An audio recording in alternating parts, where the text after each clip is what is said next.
मेरे प्यारे छात्र छात्राओं, स्वागत है आप सभी का आपके अपने YouTube चैनल ऑनलाइन आईटीआई मंत्रा में। जैसा कि आप सभी को पता है कि हम फर्स्ट ईयर इंजीनियरिंग ड्राइंग के 100 मोस्ट इंपोर्टेंट क्वेश्चनों के एक सीरीज कर रहे हैं, जिसके हम 3 वीडियो कंप्लीट कर चुके हैं और तीनों वीडियो में आप लोगों को बहुत लाइक और कमेंट मिले, तो इसके लिए मैं आप सभी का आभारी हूँ। और बहुत सारे बच्चे हैं जो रेगुलरली बहुत सिंसियरली कमेंट करते हैं, क्विज का जवाब देते हैं, उन सभी के नाम भी मुझे याद हो चुके हैं और उनके साथ मेरा एक अपनापन सा बढ़ चुका है। तो लाइक और कमेंट जरूर करें, इससे टीचर का मनोबल ही बढ़ता है।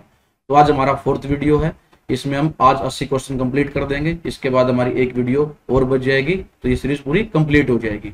और इस पूरी सीरीज के जो क्वेश्चन हमने बहुत ही मेहनत से सिलेक्ट किए हैं, पुराने जो पेपर थे, जो पहले हमारे ऑप्शन टाइप क्वेश्चन होते थे, वहां से लिए हैं, कुछ हमने अपने आइडिया से लिए हैं। तो उम्मीद है कि जो क्वेश्चन है सारे आपके एग्जाम में इसी सीरीज में से आ जाएंगे। तो इस पूरी सीरीज को जरूर देख लें। और कभी कभी हमारा जो वीडियो थोड़ा सा लंबा हो जाता है 15 मिनट से, कोशिश तो हम छोटा रखने करते हैं, लेकिन मैं जो कंटेंट है समझाने में उसमें कोताही नहीं बरतता, तो समझाने में थोड़ा सा टाइम लग जाता है। तो वीडियो को अंत तक जरूर देखा करो। तो अब बिना वक्त गवाए शुरू करते हैं हमारे आज का वीडियो क्विज के 2 क्वेश्चनों से। उसके जवाब आपको कमेंट बॉक्स में जरूर देने। तो आइए शुरू करते हैं। तो साथियों, ये रहा हमारा क्विज का पहला क्वेश्चन। क्वेश्चन इस प्रकार है, एक त्रिभुज यानी कि ट्रायंगल की 2 भुजाएं बराबर हैं, तो इस त्रिभुज को हम क्या कहेंगे? ऑप्शन आपके पास है विषमबाहु त्रिभुज, समद्विबाहु त्रिभुज, समबाहु त्रिभुज या कोई नहीं। बहुत ही आसान क्वेश्चन है, इसका जवाब आपको कमेंट बॉक्स में जरूर देना। नेक्स्ट है हमारा क्विज का क्वेश्चन नंबर 2। निम्न में से कौन सी आकृति के विकर्ण यानी कि डायगोनल असमान होते हैं? ऑप्शन आपके पास है वर्ग, आयत, समानांतर चतुर्भुज या कोई नहीं। आपने बताना है इन 4 ऑप्शन में से किसके डायगोनल यानी कि विकर्ण बराबर नहीं होते। तो इन दोनों क्विजों के जवाब आपको कमेंट बॉक्स में जरूर देने हैं। ये दोनों क्वेश्चन हमने पिछली वीडियो से लिए हैं। अब शुरू करते हैं हमारे आज की वीडियो का पहला क्वेश्चन, यानी कि क्वेश्चन नंबर 61। क्वेश्चन इस प्रकार है, किसी बहुभुज यानी कि पॉलीगन के बाहरी कोणों का योग कितना होता है? तो इसका आपने जवाब देना। उससे पहले हम समझ लेते हैं पॉलीगन क्या होती है, बहुभुज क्या होती है। देखो, जिस भी कोई आकृति है उसकी साइड अगर 5 या 5 से ज्यादा हो तो उसको हम बोलते हैं पॉलीगन। तो आपने बताना उसके जो एक्सटर्नल एंगल है, बाहरी कोण है, उनका योग कितना होता है। तो आपके सामने मैं एक बना देता हूं। मान लेते हैं हमारे पास ये पेंटागन है, पंचभुज है, इसकी 5 या 5 से ज्यादा भुजाएं हैं। तो बाहरी कोण कौन से होंगे? एक कोण, अंदर वाले कोण तो ये है हमारे बाहरी कोण। कौन से हैं? ये कोण, इसके बाद हमारा ये कोण, इसके बाद हमारा ये कोण। तो ये जो बाहरी कोण है, इनका आपने जोड़ बताना भाई, इनका जो बाहरी एंगल है इनका सम कितना होता है, जोड़ कितना होता है। ऑप्शन आपके पास है 90 डिग्री, 180 डिग्री, 270 डिग्री या 360 डिग्री। तो याद रखना है, कोई भी पॉलीगन है तो उसके जो बाहरी कोण है उनका जोड़ कितना होता है? 360 डिग्री होता है। इस क्वेश्चन का आंसर क्या हो जाएगा? हमारा डी हो जाएगा। नेक्स्ट क्वेश्चन हमारा 62। किसी नियमित बहुभुज यानी कि रेगुलर पॉलीगन कौन सा होता है? जिसकी सारी साइडें क्या हो? बराबर हो।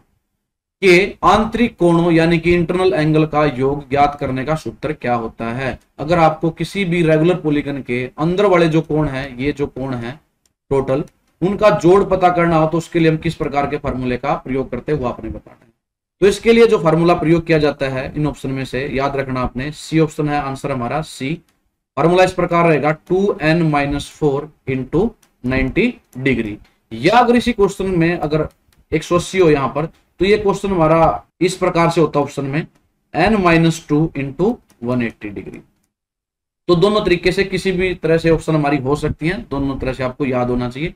मैं इसको यूज करके बता देता हूं। जैसे मान लिया पंचभुज है, ये हमारी 5 साइड है, तो जो n है ये n हमारी नंबर ऑफ साइड है।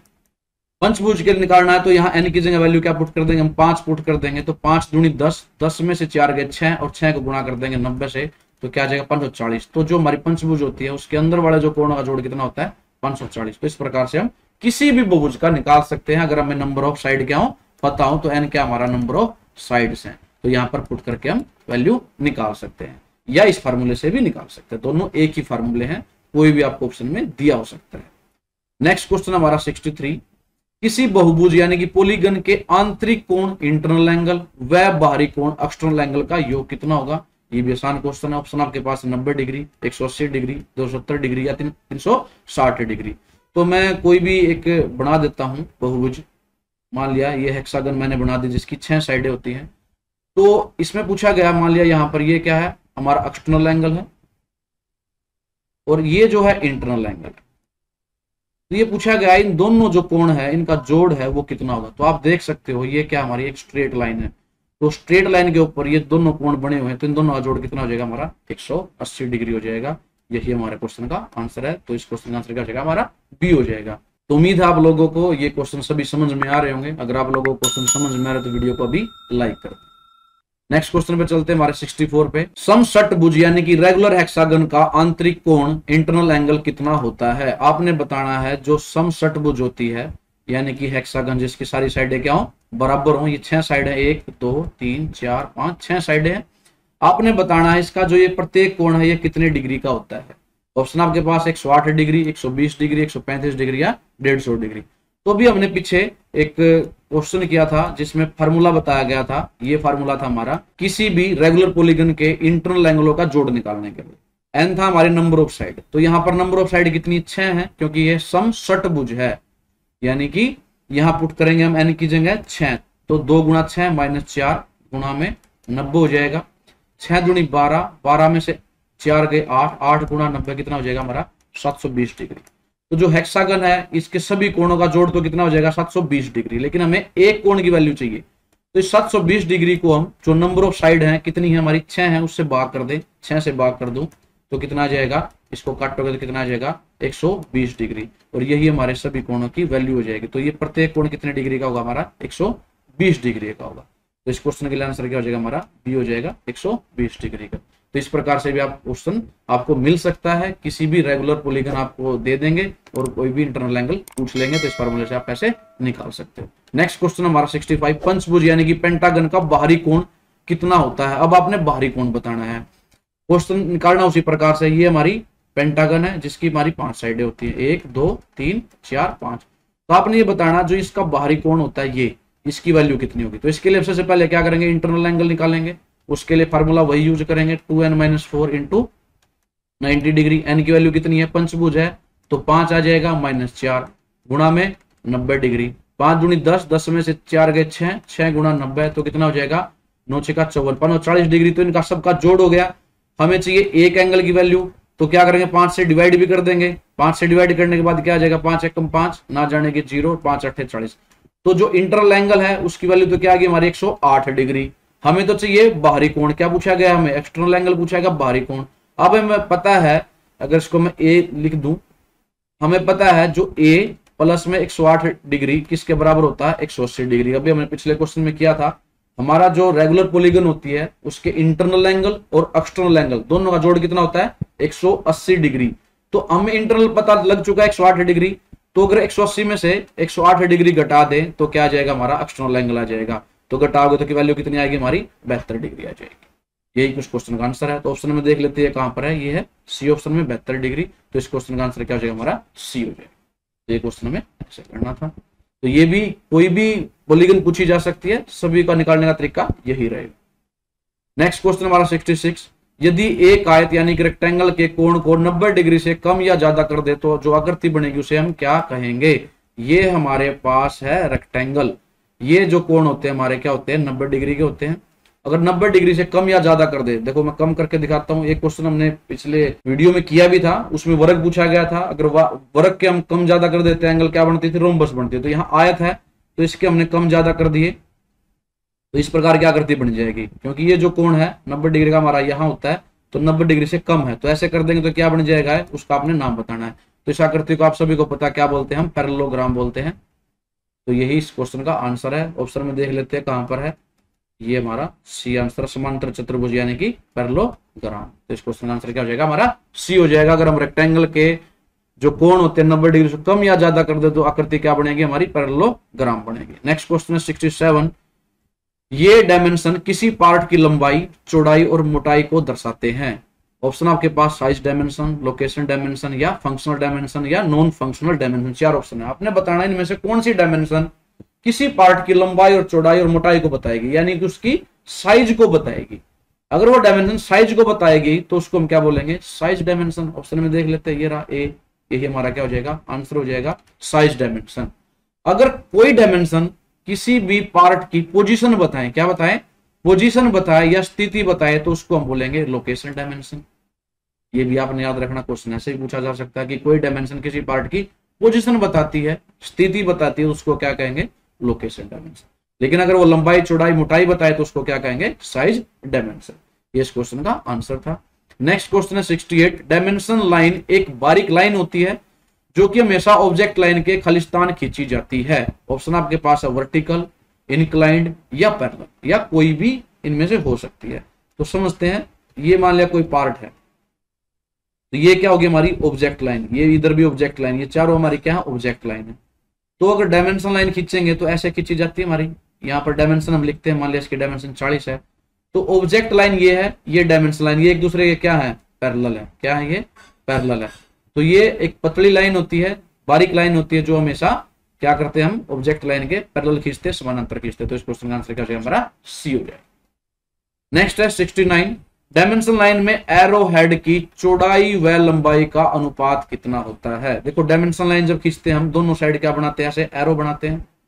तो इस एरो हेड की भी एक अनुपात होता है, इसकी डायमेंशन होती है, तो वो समझ लेते हैं। तो इसको थोड़ा बड़ा करके मैं बता देता हूं। ये हमने ऐसे बना दिया एक एरो हेड, ये है, ये इसकी लंबाई है और ये इसकी चौड़ाई है, जिसको मैं ब्रेड्थ कह सकता हूं, बी। तो हमने अनुपात बताना, अनुपात कैसे पूछा, चौड़ाई पहले लिखी है बाद में लंबाई, तो अनुपात में हमने पहले ब्रेड्थ लिखी फिर लंबाई लिख ली।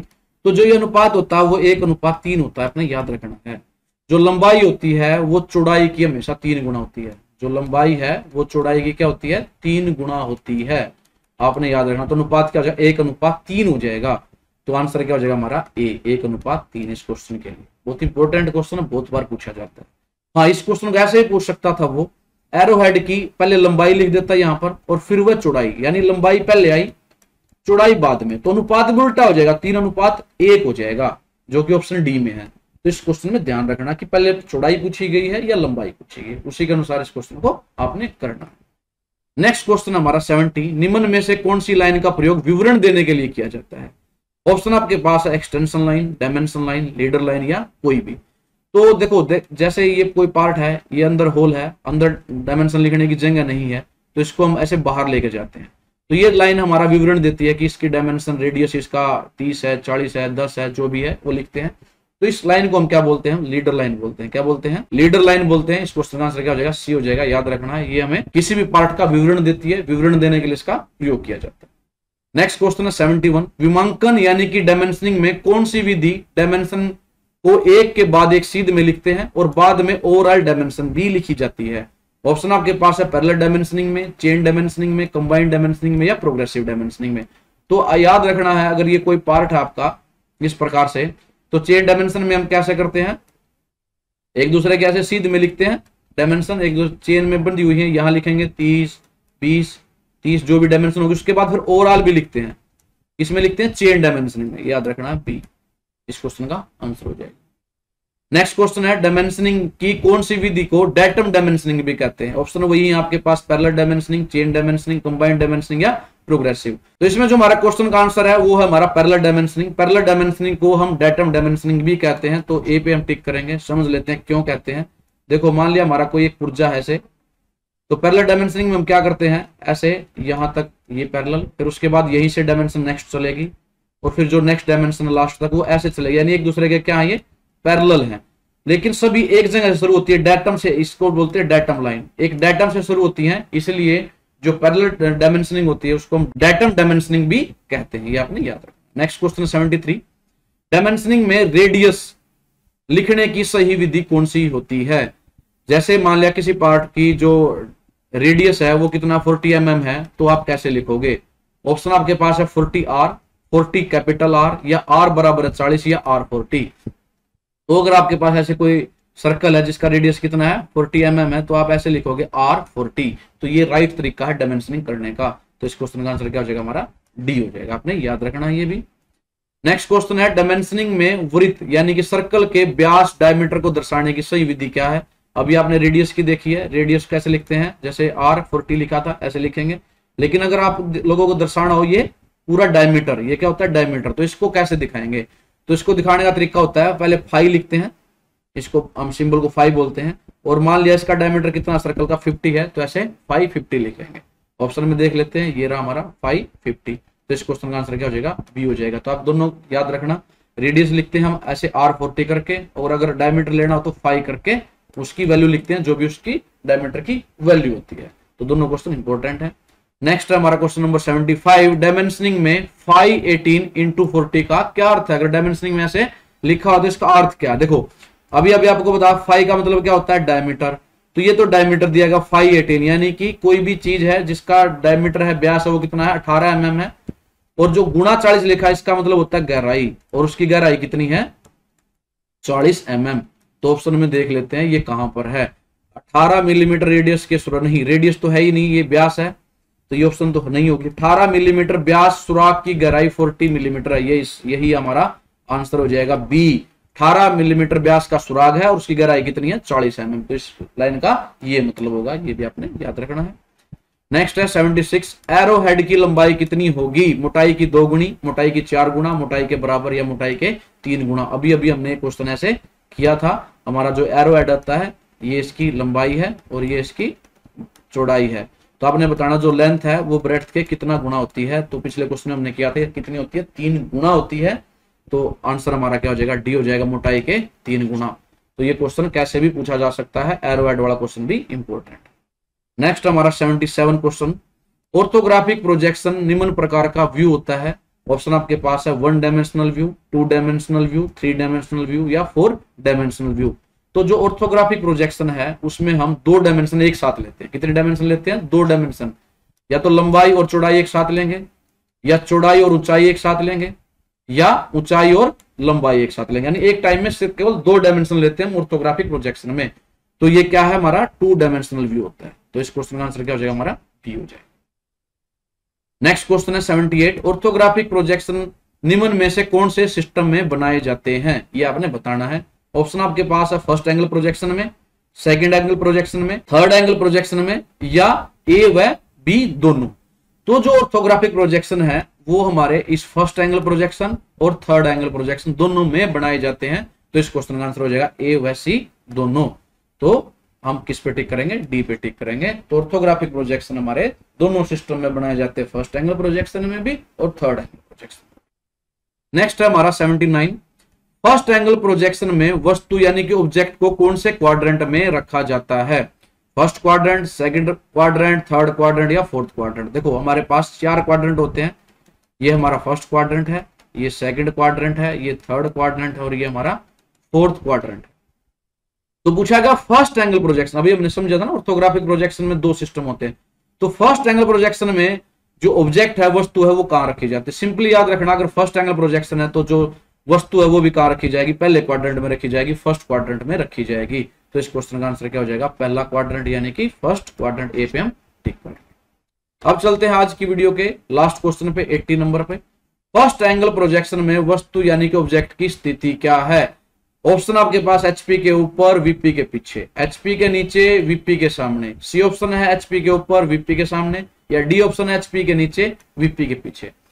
तो सबसे पहले समझ लेते हैं, ये होती है हमारी ऐसे क्वाड्रेंट, ये होता है वीपी, वीपी का मतलब वर्टिकल प्लेन, ये होता है हमारा एचपी, एचपी का मतलब हॉरिजॉन्टल प्लेन। तो पूछा फर्स्ट एंगल प्रोजेक्शन, तो आपको अभी क्वेश्चन में क्या था? फर्स्ट एंगल प्रोजेक्शन ऑब्जेक्ट कहां रखा जाता है? यहां रखा जाता है। तो ये क्या है हमारा? एचपी के तो ऊपर है। क्या है? एचपी के ऊपर। तो एचपी के ऊपर होगा, और वीपी के क्या है? ये सामने है। तो यही हमारे क्वेश्चन का आंसर भी है। देख लेते हैं, एचपी के ऊपर और वीपी के सामने किस ऑप्शन में? हमारा सी ऑप्शन में है। तो इस क्वेश्चन का आंसर भी क्या हो जाएगा? हमारा सी हो जाएगा। तो आपने ये टिक कर। तो साथियों ये थे आज के वीडियो के 20 इंपोर्टेंट क्वेश्चन। उम्मीद है आप लोगों को अच्छी तरह से समझ में आए होंगे। तो अगर आप लोगों को वीडियो पसंद आए तो प्लीज वीडियो को लाइक करें, और जो बच्चा चैनल पर नया है चैनल को सब्सक्राइब कर ले, बेल आइकन को प्रेस करके नोटिफिकेशन भी ऑन कर ले। और धन्यवाद आप सभी का वीडियो देखने के लिए। जल्दी मिलेंगे अपनी नेक्स्ट वीडियो में, तब तक के लिए जय हिंद।